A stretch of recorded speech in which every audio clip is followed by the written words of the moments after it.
ਵਾਹਿਗੁਰੂ ਜੀ ਕਾ ਖਾਲਸਾ, ਵਾਹਿਗੁਰੂ ਜੀ ਕੀ ਫਤਿਹ। ਤੁਸੀਂ ਦੇਖ ਰਹੇ ਹੋ ਟੀਵੀ 84 ਤੇ ਮੈਂ ਸੁਖਵਿੰਦਰ ਸਿੰਘ ਹਾਜ਼ਰ ਹਾਂ ਦਾ ਫਾਲਟ ਲਾਈਨਸ ਪ੍ਰੋਗਰਾਮ ਲੈ ਕੇ। ਅੱਜ ਦੇ ਇਸ ਪ੍ਰੋਗਰਾਮ ਦੇ ਵਿੱਚ ਅਸੀਂ ਇੰਗਲੈਂਡ ਦੇ ਵਿੱਚ ਸਿੱਖਾਂ ਦੇ ਨਾਲ ਜੁੜੇ ਇੱਕ ਵੱਡੇ ਮਸਲੇ ਤੇ ਗੱਲਬਾਤ ਕਰਾਂਗੇ। ਇਹ ਮਸਲਾ ਸਿੱਖ ਪਛਾਣ ਦੇ ਨਾਲ ਜੁੜਿਆ ਹੋਇਆ, ਸਿੱਖਾਂ ਦੇ ਕਿਰਦਾਰ ਦੇ ਨਾਲ ਜੁੜਿਆ ਹੋਇਆ। ਤੁਸੀਂ ਜਾਣਦੇ ਹੋ ਕਿ ਪਿਛਲੇ ਕੁਝ ਸਮੇਂ ਤੋਂ ਇਹ ਕਾਫੀ ਖਬਰਾਂ ਸਾਹਮਣੇ ਆ ਰਹੀਆਂ ਸੀ ਕਿ ਸਿੱਖਾਂ ਦੀ ਜਿਹੜਾ ਸਿੱਖਾਂ ਦਾ ਕਰੈਕਟਰ ਆ ਉਹਨੂੰ ਮਲਾਈਨ ਕਰਨ ਦੇ ਲਈ ਇੱਕ ਬਹੁਤ ਵੱਡੀ ਜਿਹੜੀ ਮਿਸ ਇਨਫੋਰਮੇਸ਼ਨ ਕੈਂਪੇਨ ਆ ਉਹ ਆਲ ਓਵਰ ਦੀ ਗਲੋਬ ਚਲਾਈ ਜਾ ਰਹੀ ਆ। ਤੇ ਉਸ ਤੋਂ ਬਾਅਦ ਅਸੀਂ ਇਹ ਵੀ ਦੇਖਿਆ ਕਿ ਕਿਵੇਂ ਜਿਹੜਾ ਸਿੱਖ ਕਰੈਕਟਰ, ਜਿਵੇਂ ਪਹਿਲਾਂ ਅਖਬਾਰਾਂ ਦੇ ਵਿੱਚ ਉਹਦੇ ਬਾਰੇ ਗਲਤ ਜਾਣਕਾਰੀ ਦੇਣੀ, ਜਾਂ ਉਸ ਤੋਂ ਇਲਾਵਾ ਸੋਸ਼ਲ ਮੀਡੀਆ ਸਾਈਟਸ ਦੇ ਉੱਤੇ ਸਿੱਖਾਂ ਬਾਰੇ ਗਲਤ ਜਾਣਕਾਰੀ ਦੇਣੀ, ਇਸ ਤਰ੍ਹਾਂ ਦੀਆਂ ਜਿਹੜੀਆਂ ਬੜੀਆਂ ਗਤੀਵਿਧੀਆਂ ਸਾਡੇ ਸਾਹਮਣੇ ਆਉਂਦੀਆਂ ਰਹਿੰਦੀਆਂ ਸੀ। ਪਿਛਲੇ ਕੁਝ ਸਾਲਾਂ ਦੇ ਵਿੱਚ ਤਾਂ ਦੇਖਿਆ ਕਿ ਜਿਹੜੇ ਸਿੱਖਾਂ ਦੇ ਉੱਤੇ ਫਿਜ਼ੀਕਲ ਅਟੈਕ ਵੀ ਜਿਹੜੇ ਵੈਸਟਰਨ ਕੰਟਰੀਜ਼ ਦੇ ਵਿੱਚ ਜਿਵੇਂ ਹੋਏ ਨੇ,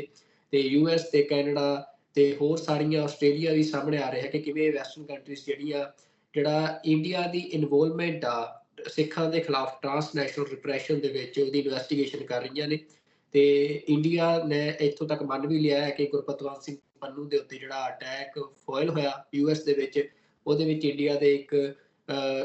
ਜਿਹੜਾ ਰੋਹ ਦੀ ਏਜੰਸੀ ਦਾ ਏਜੰਟ ਸੀ, ਉਹਦੀ ਇਨਵੋਲਵਮੈਂਟ ਸੀ, ਉਹ ਡਾਇਰੈਕਟਲੀ ਇਨਵੋਲਵਡ ਸੀ। ਤਾਂ ਇਹ ਸਾਰਾ ਕੁਝ ਜਿੱਥੇ ਚੱਲ ਰਿਹਾ, ਉੱਥੇ ਯੂਕੇ ਦੇ ਵਿੱਚ ਇੱਕ ਹੋਰ ਬੜਾ ਵੱਡਾ ਮਸਲਾ ਸਾਹਮਣੇ ਆਇਆ। ਇਹ ਮਸਲਾ ਯੂਕੇ ਦੇ ਬੱਚਿਆਂ ਦੇ ਨਾਲ ਜੁੜਿਆ, ਯੂਕੇ ਦੇ ਸਕੂਲਾਂ ਦੇ ਨਾਲ ਜੁੜਿਆ। ਤਾਂ ਮੈਂ ਤੁਹਾਨੂੰ ਦੱਸ ਦਿਆਂ ਕਿ ਖਬਰ ਸਾਹਮਣੇ ਆਈ ਹੈ ਕਿ ਯੂਕੇ ਦੇ ਵਿੱਚ ਲਗਭਗ 53 ਸਕੂਲ ਚਲਾਉਂਦੀ ਇੱਕ ਆਰਗੇਨਾਈਜੇਸ਼ਨ ਆ, ਓਆਸਿਸ ਕਮਿਊਨਿਟੀ ਲਰਨਿੰਗ। ਇਸ ਆਰਗੇਨਾਈਜੇਸ਼ਨ ਦੇ ਵੱਲੋਂ ਜਿਹੜਾ ਆਪਣਾ ਇੱਕ ਤੁਸੀਂ ਕਹਿ ਸਕਦੇ ਹੋ ਕਿ ਉਹਨਾਂ ਦਾ ਕਰਿਕੂਲਮ ਆ, ਉਹਦੇ ਵਿੱਚ ਜਿਹੜੀ ਰਿਲੀਜੀਅਸ ਫੰਡਾਮੈਂਟਲਿਜ਼ਮ, ਐਕਸਟ੍ਰੀਮਿਜ਼ਮ ਦੇ ਉੱਤੇ ਇੱਕ ਐਗਜ਼ੀਬਿਸ਼ਨ ਜਾਂ ਇੱਕ ਸਿਲੇਬਸ ਤਿਆਰ ਕੀਤਾ ਗਿਆ। ਉਹਦੇ ਵਿੱਚ ਜਿਹੜੀਆਂ ਆਰਗੇਨਾਈਜੇਸ਼ਨਸ ਨੂੰ ਇਨਵੋਲਵ ਕੀਤਾ ਗਿਆ, ਉਹ ਆਰਗੇਨਾਈਜੇਸ਼ਨਸ ਦੇ ਵਿੱਚ ਜਿੱਥੇ ਇੱਕ ਪਾਸੇ ਤਾਲਿਬਾਨ, ਤੇ ਇਸ ਤੋਂ ਇਲਾਵਾ ਤਾਲਿਬਾਨ ਬਾਰੇ ਤੁਸੀਂ ਜਾਣਦੇ ਹੋ, ਮਤਲਬ ਸਾਰੇ ਸਿੱਖ ਜਾਣਦੇ ਨੇ। ਇਸ ਤੋਂ ਇਲਾਵਾ ਕੂ ਕਲਕਸ ਕਲੈਨ ਆ, ਜਿਹੜੀ ਇੱਕ ਵਾਈਟ ਐਕਸਟ੍ਰੀਮਿਸਟ ਗਰੁੱਪ ਆ ਜਿਹੜਾ, ਉਹਨਾਂ ਬਾਰੇ ਜਿਹੜੀ ਇਸ ਸਾਰੀ ਕਰਿਕੂਲਮ ਦੇ ਵਿੱਚ ਬੱਚਿਆਂ ਨੂੰ ਜਾਣਕਾਰੀ ਦਿੱਤੀ ਜਾ ਰਹੀ ਸੀ। ਪਰ ਇਹਦੇ ਨਾਲ ਇੱਕ ਜਿਹੜਾ ਸਿੱਖ ਗਰੁੱਪ ਆ, ਸਿੱਖ ਯੂਥ ਯੂਕੇ, ਉਹਨਾਂ ਨੂੰ ਵੀ ਇਨਵੋਲਵ ਕੀਤਾ ਗਿਆ ਇਸ ਰਿਲੀਜੀਅਸ ਐਕਸਟ੍ਰੀਮਿਜ਼ਮ ਦੇ ਇਸ ਸਾਰੇ ਕਰਿਕੂਲਮ ਦੇ ਵਿੱਚ, ਕਿ ਜਿਹੜੀਆਂ ਇਹ ਆਰਗੇਨਾਈਜੇਸ਼ਨਸ ਨੇ ਇਹ ਲੋਕਾਂ ਦੇ ਵਿੱਚ ਰਿਲੀਜੀਅਸ ਐਕਸਟ੍ਰੀਮਿਜ਼ਮ ਨੂੰ ਫੈਲਾਉਂਦੀਆਂ ਨੇ। ਤੇ ਹਾਲਾਂਕਿ ਤਾਲਿਬਾਨ ਦੀਆਂ ਜਿਹੜੀਆਂ ਐਟਰੋਸਿਟੀਜ਼ ਨੇ, ਜਾਂ ਕੂ ਕਲੈਕਸ ਕਲੈਨ ਦੀਆਂ ਜਿਹੜੀਆਂ ਐਟਰੋਸਿਟੀਜ਼ ਨੇ, ਉਹ ਸਾਰੀ ਦੁਨੀਆ ਦੇ ਵਿੱਚ ਜੱਗ ਜ਼ਾਹਰ ਆ। ਪਰ ਸਿੱਖ ਯੂਥ ਯੂਕੇ ਇੱਕ ਉਹ ਆਰਗੇਨਾਈਜੇਸ਼ਨ ਜਿਹਨੂੰ ਆਪਣੇ ਸੋਸ਼ਲ ਵਰਕ ਦੇ ਲਈ, ਜਿਹਨੂੰ ਆਪਣੇ ਚੈਰੀਟੇਬਲ ਵਰਕ ਦੇ ਲਈ ਯੂਕੇ ਦੇ ਵਿੱਚ ਅਵਾਰਡਸ ਮਿਲੇ ਆ, ਜਿਹੜਾ ਕਿ ਲਗਾਤਾਰ ਜਿਹੜੇ ਸੋਸ਼ਲ ਨੈਟਵਰਕਿੰਗ ਦਾ ਕੰਮ ਕਰਦਾ ਹੈ ਕਮਿਊਨਿਟੀ ਦੇ ਵਿੱਚ ਜਿਹੜੀ ਆਰਗੇਨਾਈਜੇਸ਼ਨ ਆ। ਤੇ ਹਜੇ ਤੱਕ ਕੋਈ ਵੀ ਇਸ ਤਰ੍ਹਾਂ ਦੀ ਗਤੀਵਿਧੀ ਦੇ ਵਿੱਚ ਅੱਜ ਤੱਕ ਕਿਤੇ ਵੀ ਕੋਈ ਚਾਰਜ, ਕੋਈ ਕਨਵਿਕਸ਼ਨ ਜਿਹੜੀ ਆ ਉਹ ਸਿੱਖ ਯੂਥ ਯੂਕੇ ਦੇ ਪਿਛਲੇ 11 ਸਾਲਾਂ ਦੇ ਸਫ਼ਰ ਵਿੱਚ ਸਾਹਮਣੇ ਨਹੀਂ ਸੀ ਆਈ। ਪਰ ਫਿਰ ਵੀ ਇਹ ਜਿਹੜਾ ਕਰਿਕੂਲਮ ਸੀ, ਇਹਦੇ ਵਿੱਚ ਸਿੱਖਾਂ ਨੂੰ ਟਾਰਗੇਟ ਕਰਨ ਦੇ ਲਈ ਸਿੱਖ ਯੂਥ ਯੂਕੇ ਦਾ ਨਾਂ ਸ਼ਾਮਲ ਕਰਕੇ, ਬਕਾਇਦਾ ਸਿੱਖ ਯੂਥ ਯੂਕੇ ਦੇ ਜਿਹੜੇ ਐਕਟਿਵਿਸਟ ਦੀਪਾ ਸਿੰਘ ਆ ਉਹਨਾਂ ਨੂੰ ਟਾਰਗੇਟ ਕਰਕੇ, ਤੇ ਰਿਲੀਜੀਅਸ ਐਕਸਟ੍ਰੀਮਿਜ਼ਮ ਦੇ ਇਸ ਖਾਪੇ ਦੇ ਵਿੱਚ ਸਿੱਖਾਂ ਦੀ ਆਇਡੈਂਟੀਟੀ ਨੂੰ ਪਾਇਆ ਗਿਆ। ਤਾਂ ਇਹ ਮਸਲਾ ਮਹਿਜ਼ ਸਿੱਖ ਯੂਥ ਯੂਕੇ ਦਾ ਨਹੀਂ, ਇਹ ਮਸਲਾ ਪੂਰੀ ਤਰ੍ਹਾਂ ਪੂਰੀ ਸਿੱਖ ਆਇਡੈਂਟੀਟੀ ਦਾ ਆ, ਕਿ ਕਿਵੇਂ ਯੂਕੇ ਦੇ ਸਕੂਲਾਂ ਦੇ ਵਿੱਚ ਜਿਹੜੀ ਸਿੱਖ ਆਇਡੈਂਟੀਟੀ ਆ ਉਹਨੂੰ ਅਸੀਂ ਕਹਿ ਸਕਦੇ ਹਾਂ ਕਿ ਰਿਲੀਜੀਅਸ ਐਕਸਟ੍ਰੀਮਿਜ਼ਮ ਦੇ ਨਾਲ ਜੋੜ ਕੇ ਬੱਚਿਆਂ ਦੇ ਸਾਹਮਣੇ ਉਹਨੂੰ ਪੜ੍ਹਾਇਆ ਜਾ ਰਿਹਾ। ਤਾਂ ਇਸ ਮਸਲੇ ਬਾਰੇ ਹੋਰ ਡੂੰਘਾਈ ਦੇ ਨਾਲ ਅਸੀਂ ਅੱਜ ਗੱਲਬਾਤ ਕਰਨ ਦੇ ਲਈ ਜਿਹੜੇ ਯੂਕੇ ਤੋਂ ਸਾਡੇ ਨਾਲ ਅੱਜ ਲਾਈਨ ਤੇ ਜੁੜੇ ਨੇ ਜਸਵੀਰ ਸਿੰਘ, ਜੋ ਕਿ ਸਿੱਖ ਪ੍ਰੈਸ ਐਸੋਸੀਏਸ਼ਨ ਆ ਜਿਹੜੀ ਯੂਕੇ ਦੀ, ਉਸ ਦੇ ਨਾਲ ਐਕਟਿਵਿਸਟ ਨੇ, ਉਸ ਦੇ ਲੀਡਰ ਨੇ, ਤੇ ਉਹ ਅੱਜ ਸਾਡੇ ਨਾਲ ਇਸ ਸਾਰੇ ਮਸਲੇ ਬਾਰੇ ਗੱਲਬਾਤ ਕਰਨਗੇ। ਤੇ ਮੈਂ ਜਸਵੀਰ ਸਿੰਘ ਜੀ ਤੁਹਾਨੂੰ ਜੀ ਆਇਆਂ ਨੂੰ ਕਹਿੰਦਾ ਜੀ, ਸਭ ਤੋਂ ਪਹਿਲਾਂ ਆਪਣੇ ਟੀਵੀ 84 ਦੇ ਸ਼ੋਅ ਤੇ ਵਾਹਿਗੁਰੂ ਜੀ ਕਾ ਖਾਲਸਾ, ਵਾਹਿਗੁਰੂ ਜੀ ਕੀ ਫਤਿਹ ਜੀ। ਵਾਹਿਗੁਰੂ ਜੀ ਕਾ ਖਾਲਸਾ, ਵਾਹਿਗੁਰੂ ਜੀ ਕੀ ਫਤਿਹ।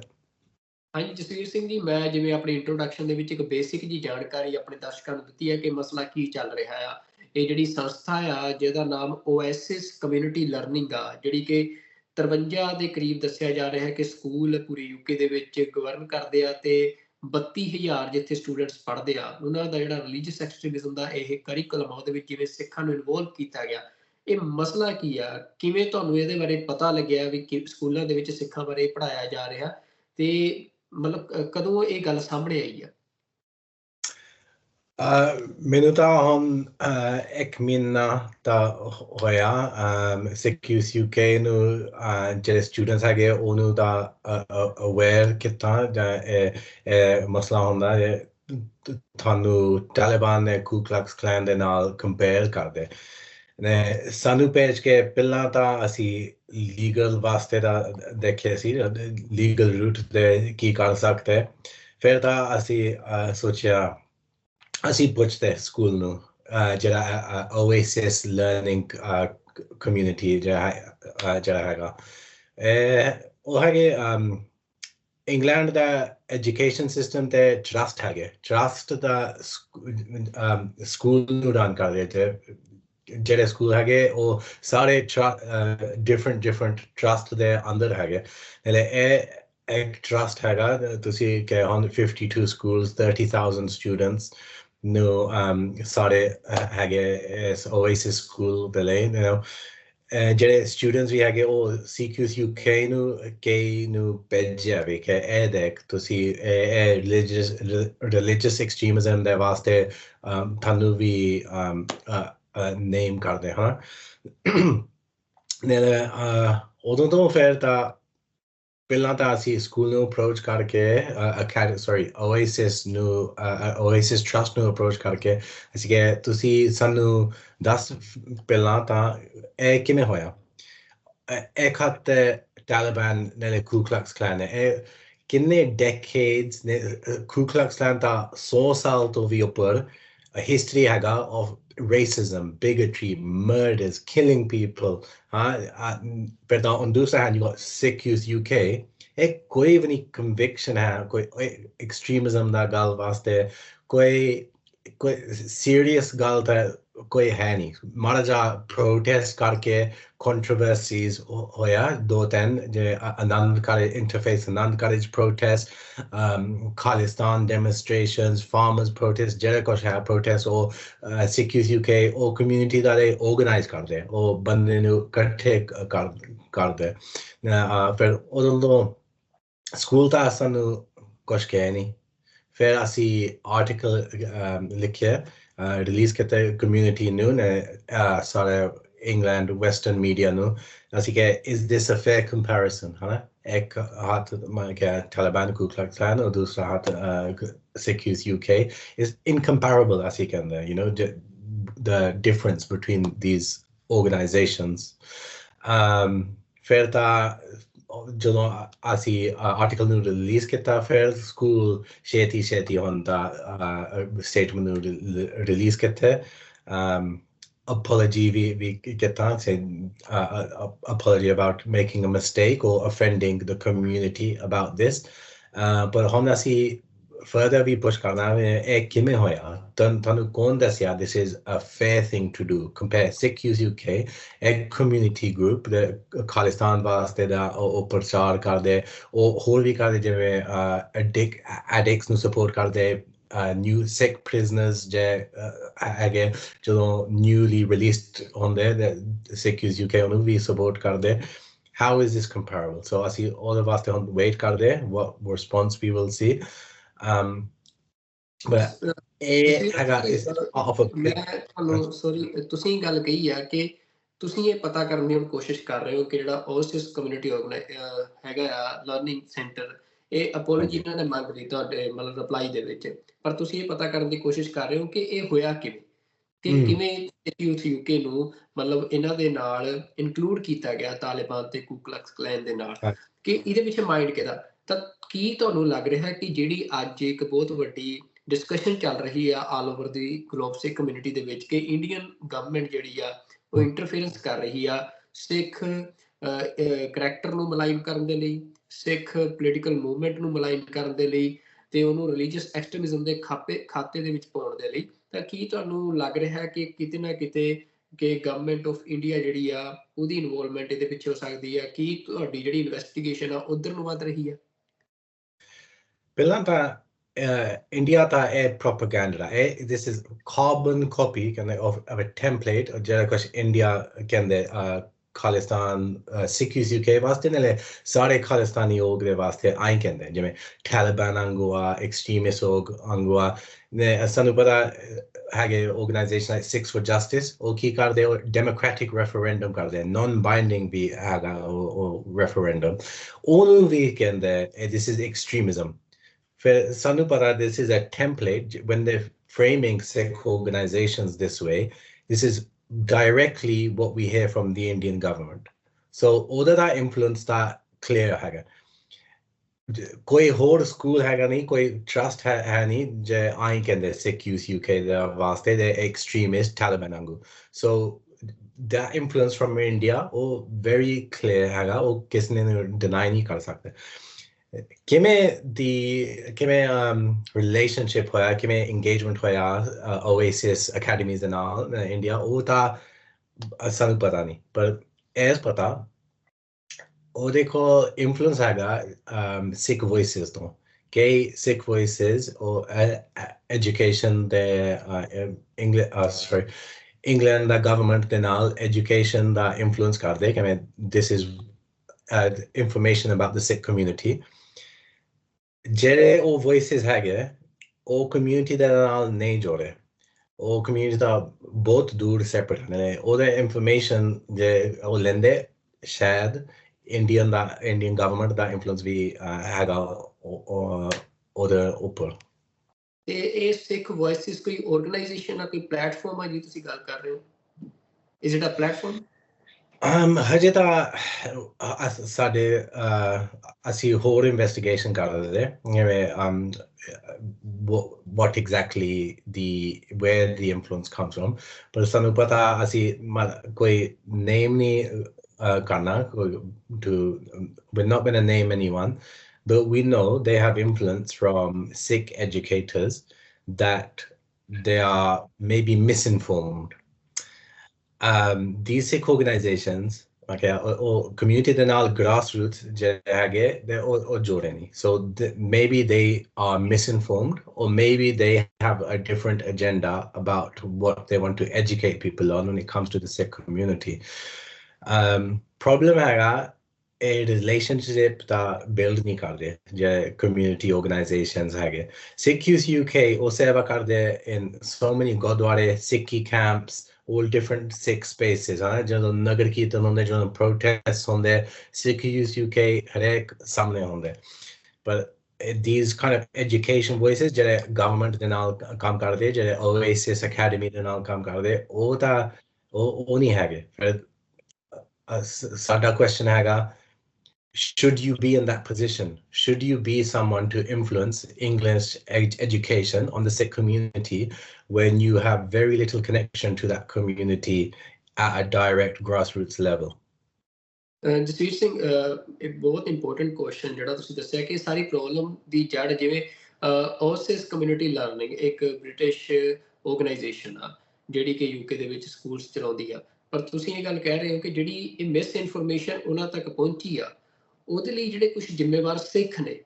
ਤੇ ਉਹ ਸਿੱਖ ਜਿਹੜੇ ਕਿ ਰੂਟਸ ਦੇ ਨਾਲ ਸਿੱਖ ਕਮਿਊਨਿਟੀ ਦੇ ਨਾਲ ਨਹੀਂ ਜੁੜੇ ਆ ਪਰ ਉਹ ਇਸ ਤਰ੍ਹਾਂ ਦੀ ਇਨਫੋਰਮੇਸ਼ਨ ਕਿਉਂਕਿ ਉਹ ਤਾਂ ਇਮਾਨਦਾਰੀ ਦੇ ਨਾਲ ਉਸੇ ਸ਼ਾਇਦ ਇਮਾਨਦਾਰੀ ਦੇ ਨਾਲ ਇਨਫੋਰਮੇਸ਼ਨ ਗ੍ਰੈਬ ਕਰ ਰਹੇ ਆ ਕਿ ਤੁਸੀਂ ਸਾਨੂੰ ਦੱਸੋ ਕਿ ਅਸੀਂ ਕੀ ਦੱਸੀਏ ਸਿੱਖਾਂ ਬਾਰੇ ਪਰ ਉਹ ਜਿਹੜਾ ਇਹ ਮਿਸ ਇਨਫੋਰਮੇਸ਼ਨ ਦੇ ਰਿਹਾ ਉਹਦੇ ਲਈ ਸਿੱਖ ਜ਼ਿੰਮੇਵਾਰ ਨੇ ਤਾਂ ਐਜ਼ ਤੁਸੀਂ ਇੱਕ ਯੰਗ ਐਕਟਿਵਿਸਟ ਹੋ ਮਤਲਬ UK ਦੇ ਵਿੱਚ ਤੁਸੀਂ ਹੁਣ ਐਕਟਿਵਿਜ਼ਮ ਕਰ ਰਹੇ ਹੋ ਸਿੱਖ ਵਾਇਸ ਨੂੰ ਰੇਸ ਕਰ ਰਹੇ ਹੋ ਤਾਂ ਜਿਹੜੀ ਇਹ ਸਿਚੁਏਸ਼ਨ ਬਣ ਜਾਂਦੀ ਹੈ ਕਿ ਜਦੋਂ ਸਿੱਖਾਂ ਬਾਰੇ ਇਸ ਤਰੀਕੇ ਦੇ ਨਾਲ ਵੈਸਟਰਨ ਕੰਟਰੀਜ਼ ਦੇ ਵਿੱਚ ਮਤਲਬ ਅਸੀਂ ਕਹਿ ਸਕਦੇ ਹਾਂ ਕਿ ਮਿਸ ਇਨਫੋਰਮੇਸ਼ਨ ਫਲੋਡ ਦਾ ਸੋਰਸ ਬਣਦੇ ਆ ਤਾਂ ਉਹ ਮਤਲਬ ਇਸ ਸਿਚੁਏਸ਼ਨ ਨੂੰ ਤੁਸੀਂ ਕਿਵੇਂ ਫੀਲ ਕਰਦੇ ਹੋ ਜਾਂ ਕੀ ਸੋਚ ਰਹੇ ਹੋ ਕਿ ਇਹਨੂੰ ਰੋਕਿਆ ਕਿਵੇਂ ਜਾਵੇ ਇਹਨੂੰ ਟੈਕਲ ਕਿਵੇਂ ਕੀਤਾ ਜਾਵੇ ਪਹਿਲਾਂ ਤਾਂ ਫਰਸਟ ਥਿੰਗ ਅਸੀਂ ਜਿਹੜੇ Oasis Academy ਨੂੰ ਅਸੀਂ ਕਹਿੰਦੇ ਸਾਡੇ ਨਾਲ ਡਾਇਲੋਗ ਕਰਨਾ ਪੈਣਾ ਹੁਣ ਜਿਹੜਾ ਤੁਸੀਂ ਕਰੇ ਹੁਣ Sikh Youth UK ਦਾ image ਹੁਣ ਕਿੰਨੇ thousands of students ਨੂੰ ਦਿਖਾਇਆ this is dangerous this is very dangerous ਸਾਨੂੰ ਪਤਾ ਬਹੁਤ hate crime ਵੀ ਹੁੰਦੇ ਸਿੱਖਾਂ ਤੇ ਦਸਤਾਰ ਦੇ ਕੇ ਕੇਸ ਦੇ ਕੇ ਉਹ ਕਈ ਬੰਦੇ ਸੋਚਦੇ Taliban or Osama bin Laden ਹਜੇ ਵੀ ਹੈਗਾ 9/11 ਤੋਂ effect ਹਜੇ ਵੀ ਹੈਗਾ so we want them to understand this is dangerous for the community. This is something that affects the entire community. Sara jehda Sikh kaum hega, this impacts everyone when you compare us to Taliban. But we need to form an ongoing relationship. So if the Sikh education that gardes where both Sikh educational organizations have Sikh to Inspire, Basics of Sikhi, Sikh Educational Council, all in all jod ke you will get accurate, fair information, balanced, accurate information. But every haga Sikh Youth UK da is thoda ja different gal haga. Jiਵੇਂ Sikh Youth UK ਹੁਣ ਮੈਂ ਇਹ ਸੇਵਾ ਕਰਦਾ ਹੁਣ 10 ਸਾਲ ਹੋ ਗਿਆ Sikh Youth UK ਹਰੇਕ ਹੁਣ ਬਹੁਤ ਸਾਲ ਹੋ ਗਏ they get targeted. They are targeted because they do a lot of Khalistan activism. ਜਿਹੜਾ grooming gang the issue we see. Grooming gang ਹੈਗੇ majority Pakistani Muslim men targeting sada bibia, sada kuriyam nu is grooming. They grooming them into sexual abuse. Sikh Youth UK ਇਹ ਗੱਲ ਨੂੰ ਬਹੁਤ raise ਕੀਤਾ ਨੇ ਜਦੋਂ raise ਕਰਦੇ ਸੀ ਉਹ ਕਹਿੰਦੇ ਸੀ police have failed us very clearly and ਸਾਰਿਆਂ ਨੂੰ ਪਤਾ ਹੁੰਦਾ ਬਹੁਤ ਇਨਵੈਸਟੀਗੇਸ਼ਨ ਹੋਇਆ ਗੋਰੇ ਦੇ ਵਾਸਤੇ as well ਉਹ ਜਿਹੜੇ communities ਨੂੰ target ਹੋਇਆ both failures from police, from social services, and even at government level. This has upset a lot of people, both upset in the government and the police. And Sikh Youth UK on reputation or and all, they see as maybe they cause agitation to the police, to these organizations because Sikh Youth UK onu expose karde je jodon sade Sikh community nu fail kar gaya fir odon to there's a specific targeting of Sikh Youth UK because of these reasons. They activate the community to get together to speak against where the police are failing us, to speak against the misinformation, and they Khalistan da prachar bhi bahut karde. So aise sare gal no okay Deepa Singh no both we target kare on even in January or da jodon o airport te siga he was flying back into the UK with his wife. Police stopped him under Schedule 7 Terrorism Act for interrogation. Or interrogation to ki hoya? Questioning. No charge, no issue, no arrest, nothing. But they are in a way you could say harassing him, people like him, to intimidate him from continuing this activism. So Sikh Youth UK da unique gal vi haga is which. ਬਿਲਕੁਲ ਜਿਵੇਂ ਅਸੀਂ ਦੇਖਿਆ ਕਿ ਜਨਵਰੀ ਦੇ ਵਿੱਚ ਜਿਵੇਂ ਦੀਪਾ ਸਿੰਘ ਦੇ ਨਾਲ ਹੋਇਆ ਉਸ ਤੋਂ ਇਲਾਵਾ ਕੁਝ ਸਾਲ ਪਹਿਲਾਂ ਉਹਨਾਂ ਦੇ ਘਰੇ ਰੇਡ ਵੀ ਹੋਈ ਸੀ ਹਾਲਾਂਕਿ ਸਾਰੇ ਕੇਸਿਸ ਦੇ ਵਿੱਚ ਕਿਉਂਕਿ ਮੀਡੀਆ ਪੁਆਇੰਟ ਆਫ ਵਿਊ ਜਾਂ ਜਿਵੇਂ ਮੀਡੀਆ ਵਰਕ ਕਰਦਾ ਆ ਉਹਦੇ 'ਚ ਕੀ ਹੁੰਦਾ ਕਿ ਜਦੋਂ ਕੁਝ ਵਾਪਰਦਾ ਹੈ ਪੁਲਿਸ ਰੇਡ ਕਰਦੀ ਹੈ ਜਾਂ ਤੁਹਾਨੂੰ ਏਅਰਪੋਰਟ 'ਤੇ ਰੋਕਿਆ ਗਿਆ ਉਸ ਸਕੈਜੂਲ ਦੇ ਥੱਲੇ ਤਾਂ ਹੈਡਲਾਈਨਸ ਉਹ ਬਣਦੀਆਂ ਨੇ ਕਿ ਦੀਪਾ ਸਿੰਘ ਔਰ ਸੋ ਕਿ ਉਹਨਾਂ ਦੇ ਉੱਤੇ ਇਹ ਚਾਰਜਿਸ ਦੇ ਉੱਤੇ ਉਹਨਾਂ ਨੂੰ ਕੀਤਾ ਗਿਆ ਇੰਟਰੋਗੇਟ ਕੀਤਾ ਗਿਆ ਜਾਂ ਰੇਡ ਕੀਤਾ ਗਿਆ ਪਰ ਉਸ ਤੋਂ ਬਾਅਦ ਉਹ ਤਾਂ ਬ੍ਰੇਕਿੰਗ ਨਿਊਜ਼ ਬਣ ਜਾਂਦੀ ਹੈ ਪਰ ਉਸ ਤੋਂ ਬਾਅਦ ਜਿਹੜਾ ਸਾਰਾ ਲੀਗਲ ਪ੍ਰੋਸੈਸ ਚੱਲਦਾ ਜਿਹਦੇ ਵਿੱਚ ਉਹ ਪਰਸਨ ਜਿਹੜਾ ਆ ਉਹਦੀ ਕਨਵਿਕਸ਼ਨ ਨਹੀਂ ਹੁੰਦੀ ਆ ਜਾਂ ਉਹ ਐਕਿਊਟ ਹੁੰਦਾ ਆ ਉਹ ਕੋਈ ਲੋਕਾਂ ਤੱਕ ਜਾਣਕਾਰੀ ਨਹੀਂ ਜਾਂਦੀ ਹੈ ਤਾਂ ਇਹ ਪ੍ਰੋਬਲਮ ਅਸੀਂ ਦੇਖ ਰਹੇ ਹਾਂ ਕਿ ਉਹ ਵੀ ਇੱਕ ਮਿਸ ਇਨਫੋਰਮੇਸ਼ਨ ਜਿਹੜਾ ਆ ਕਿ ਇੱਕ ਵੱਡਾ ਟੂਲ ਬਣ ਜਾਂਦਾ ਮਿਸ ਇਨਫੋਰਮੇਸ਼ਨ ਦਾ ਕਿ ਐਕਿਊਟਲ ਦੀ ਨਿਊਜ਼ ਨਹੀਂ ਬਣਦੀ ਆ ਉਹ ਬੜੀ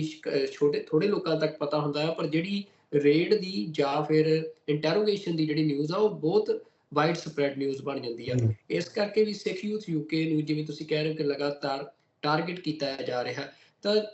ਕੀ ਜਿਹੜਾ ਇਹ ਸਾਰਾ ਹੁਣ ਸਿੱਖ ਯੂਥ ਯੂਕੇ ਨੂੰ ਜਿਵੇਂ ਇੰਪਲੀਕੇਟ ਕੀਤਾ ਗਿਆ ਆ ਇਸ ਸਾਰੇ ਕਰਿਕੂਲਮ ਦੇ ਵਿੱਚ ਤਾਂ ਤੁਹਾਨੂੰ ਕੀ ਲੱਗਦਾ ਕਿ ਜਿਹੜੀਆਂ ਜਿਵੇਂ ਤੁਸੀਂ ਕਿਹਾ ਕਿ ਪੁਲਿਸ ਨੂੰ ਵੀ ਪ੍ਰੋਬਲਮ ਆ ਉੱਥੋਂ ਦੇ ਅਥਾਰਟੀਜ਼ ਨੂੰ ਵੀ ਪ੍ਰੋਬਲਮ ਆ ਸਿੱਖ ਯੂਥ ਯੂਕੇ ਦੇ ਐਕਟਿਵਿਜ਼ਮ ਤੋਂ ਕੀ ਇਹ ਹੋ ਸਕਦਾ ਕਿ ਜਿਹੜੀਆਂ ਲੋਕਲ ਅਥਾਰਟੀਜ਼ ਨੇ ਉਹਨਾਂ ਦੇ ਵੱਲੋਂ ਆਰਗੇਨਾਈਜੇਸ਼ਨ ਨੂੰ ਮਲਾਈਨ ਕਰਨ ਦੇ ਲਈ ਇੱਕ ਸਪੈਸੀਫਿਕ ਟਾਰਗੇਟ ਕੀਤਾ ਗਿਆ ਹੋਵੇ? Hanji, he are specifically targeting Sikh youth UK because of the long history of activism. ਜਿਹੜਾ raid ਵੀ ਹੋਇਆ ਉਹਦਾ ਦਾ charge very peculiar ਹੈ ਹਨਾ Sikh Youth UK ਦਾ charge ਕੋਈ ਵੀ ਹੋਇਆ ਵੀ ਨਹੀਂ 5 ਸਾਲ ਹੋ ਗਏ ਹੁਣ ਤਾਂ they haven't taken it to trial ਉਹ ਕਹਿੰਦੇ this is just continually delayed to go to trial, so all of that they just keeping this conviction dangling over the head of Sikh Youth UK without implementing it. And so the attempt is to kind of disrupt the seva that Sikh Youth UK do and restrict the seva hana ਫਿਰ ਤਾਂ Sikh Youth UK ਨੂੰ ਤੇ ਉਹਦਾ ਕਰੀ ਜਾਂਦੇ ਜਿਹੜੇ ਸੇਵਾ ਉਹ ਕਰਦੇ but they're finding new ਤਰੀਕੇ ਹੁਣ to malign them, so new ways to disrupt Sikh Youth UK and try to stop the influence that they have on the community. Okay, Jasvir Singh ji ਇਹ ਸਾਰੇ ਇਸ਼ੂ ਬਾਰੇ ਤੁਸੀਂ ਕਾਫੀ ਜਾਣਕਾਰੀ ਸਾਨੂੰ ਦਿੱਤੀ ਹੈ, ਸਾਡੇ ਦਰਸ਼ਕਾਂ ਨੂੰ ਦਿੱਤੀ ਹੈ ਕਿ ਕਿਵੇਂ ਇੱਕ ਪੂਰੀ ਕੈਂਪੇਨ ਬਿਲਡ ਕੀਤੀ ਗਈ, ਕਰਿਕੂਲਮ ਦਾ ਹਿੱਸਾ ਬਣਾਇਆ ਗਿਆ ਉਸ ਨੂੰ, ਤੇ ਉਸ ਤੋਂ ਬਾਅਦ ਉਹਨੂੰ ਸਕੂਲਾਂ ਦੇ ਵਿੱਚ ਸਟੂਡੈਂਟਸ ਤੱਕ ਕਿਵੇਂ ਉਹਨੂੰ ਲੈ ਕੇ ਗਏ ਆ ਵੀ ਜਿਹਦੇ ਵਿੱਚ ਸਿੱਖਾਂ ਨੂੰ ਤਾਲਿਬਾਨ ਦੇ ਨਾਲ ਹੈਂਡ ਇਨ ਹੈਂਡ ਕਰ ਦਿੱਤਾ ਗਿਆ ਕਿ ਪਹਿਲਾਂ ਹੀ ਮਤਲਬ ਵੈਸਟਰਨ ਕੰਟਰੀਜ਼ ਦੇ ਵਿੱਚ ਆਫਟਰ 9/11 ਇੱਕ ਬਹੁਤ ਵੱਡਾ ਆਈਡੈਂਟੀਟੀ ਕ੍ਰਾਈਸਿਸ ਸਿੱਖ ਫੇਸ ਕਰ ਰਹੇ ਆ ਕਿ due to the outer look similar outer look ਕਰਕੇ ਕਿ ਉਹ ਇਹ ਸਮਝਦੇ ਆ ਕਿ ਹਾਂ ਮੇਬੀ ਸਿੱਖ ਤੇ ਤਾਲਿਬਾਨ ਦੇ ਵਿੱਚ ਉਹ ਨਹੀਂ ਡਿਫਰੈਂਸ ਨਹੀਂ ਸਮਝ ਪਾਉਂਦੇ ਆ ਵੈਸਟਰਨ ਜਿਹੜੇ ਉੱਧਰ ਦੇ ਬੋਰਨ ਪ੍ਰੋਡਕਟ ਹੁੰਦੇ ਆ। ਪਰ ਇਹ ਪਿਛਲੇ ਕੁਝ ਸਾਲਾਂ ਤੋਂ ਲਗਾਤਾਰ ਸਿੱਖ ਕਮਿਊਨਿਟੀ ਨੇ ਇੱਕ ਬਹੁਤ ਵੱਡੀ ਕੈਂਪੇਨ ਰਨ ਕੀਤੀ ਕਿ ਅਸੀਂ ਕੌਣ ਆ, ਆਪਣੀ ਆਈਡੈਂਟੀਟੀ ਨੂੰ ਜਿਹੜਾ ਆ ਸਾਰੀ ਦੁਨੀਆ ਦੇ ਸਾਹਮਣੇ ਰੱਖਿਆ। ਪਰ ਉਹਨੂੰ ਇਸ ਤਰ੍ਹਾਂ ਦੀਆਂ ਜਿਹੜੀਆਂ ਕੈਂਪੇਨਸ ਨੇ ਸਕੂਲਾਂ ਦੇ ਵਿੱਚ ਬੱਚਿਆਂ ਦੇ ਮਾਈਂਡਸ ਜਿਹੜੇ ਆ ਬਿਲਕੁਲ ਫਰੈਸ਼ ਹੁੰਦੇ ਆ ਕਿ ਉਹਨਾਂ ਦੇ ਮਾਈਂਡਸ ਦੇ ਵਿੱਚ ਇਹ ਸਾਰੀ ਉਮਰ ਉਹ ਇਹੀ ਸੋਚਣਗੇ ਕਿ ਇਹ ਜਿਹੜੇ ਸਿੱਖ ਨੇ ਮਤਲਬ ਇਹ ਜਿਹੜਾ ਇਸ ਤਰ੍ਹਾਂ ਦਾ ਦਸਤਾਰ ਵਾਲਾ ਜਿਸ ਤਰ੍ਹਾਂ ਦੇ ਖੁੱਲੇ ਦਾੜੇ ਪ੍ਰਕਾਸ਼ ਵਾਲਾ ਜਿਹੜਾ ਕੋਈ ਵੀ ਪਰਸਨ ਆ ਉਹ ਐਕਸਟ੍ਰੀਮਿਸਟ ਆ, ਉਹ ਰਿਲੀਜੀਅਸ ਐਕਸਟ੍ਰੀਮਿਸਟ ਆ। ਤਾਂ ਜਿਹੜੀ ਇਹ ਇਮੇਜ ਬਿਲਡਅਪ ਕੀਤੀ ਜਾ ਰਹੀ ਹੈ ਇੱਕ ਬਹੁਤ ਵੱਡਾ ਕੰਸਰਨ ਹੈ ਕਮਿਊਨਿਟੀ ਦੇ ਲਈ, ਤੇ ਹੋਪਫੁਲੀ ਯੂਕੇ ਦੀਆਂ ਜਿਹੜੀਆਂ ਯੂਨਾਈਟਿਡ ਕਿੰਗਡਮ ਦੀਆਂ ਸਿੱਖ ਆਰਗੇਨਾਈਜੇਸ਼ਨਸ ਨੇ ਉਹ ਸਾਰੀਆਂ ਮਿਲ ਕੇ ਇਹਨੂੰ ਰੋਕਣ ਦੇ ਲਈ ਤੇ ਇਹਦੇ ਬਾਰੇ ਜਿਹੜੀ ਸਹੀ ਜਾਣਕਾਰੀ ਆ ਇੰਸਟੀਚਿਊਟਸ ਨੂੰ ਦੇਣ ਦੇ ਲਈ ਉਹ ਕੰਮ ਕਰਨਗੀਆਂ। ਤੇ ਤੁਸੀਂ ਇਹਦੇ ਤੇ ਕੰਮ ਕਰ ਰਹੇ ਹੋ, ਇਸ ਤੁਹਾਡਾ ਪ੍ਰੈਸ ਰਿਲੀਜ਼ ਵੀ ਸਾਨੂੰ ਕਾਫੀ ਜਾਣਕਾਰੀ ਉਹਦੇ ਤੋਂ ਮਿਲੀ, ਜਿਹੜਾ ਸਿੱਖ ਪ੍ਰੈਸ ਐਸੋਸੀਏਸ਼ਨ ਦੇ ਪ੍ਰੈਸ ਰਿਲੀਜ਼ ਅਸੀਂ ਪੜ੍ਹਿਆ ਹੈ। ਤੇ ਥੈਂਕ ਯੂ ਸੋ ਮਚ ਸਾਨੂੰ ਜੁਆਇਨ ਕਰਨ ਦੇ ਲਈ, ਇਹ ਸਾਰੀ ਜਾਣਕਾਰੀ ਸਾਡੇ ਨਾਲ ਸਾਂਝੀ ਕਰਨ ਦੇ ਲਈ ਜੀ। ਵਾਹਿਗੁਰੂ ਜੀ ਕਾ ਖਾਲਸਾ, ਵਾਹਿਗੁਰੂ ਜੀ ਕੀ ਫਤਿਹ।